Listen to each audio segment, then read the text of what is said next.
জানাজা দাফন, তাকে রাষ্ট্রীয় মর্যাদায় দাফন করা, তাকে রাষ্ট্রীয় মর্যাদা দেওয়া, এই বিষয়গুলি নিয়ে সকাল 10টার সময় একটা সভা করবেন।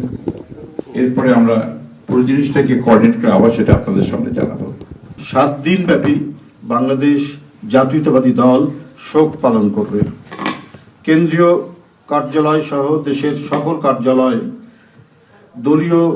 সকল দলীয় কার্যালয়ে 7 দিন ব্যাপী কালো পতাকা উত্তোলন করা হবে।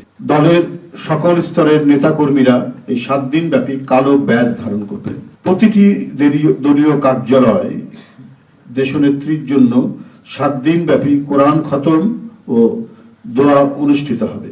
কেন্দ্রীয়ভাবে গুলশানস্থ চেয়ারপারসনের কার্যালয় ও নয়াপল্টনস্থ কেন্দ্রীয় কার্যালয়ে এবং জেলা পর্যায়ের দলীয় কার্যালয়ে শোক বহি খোলা হবে।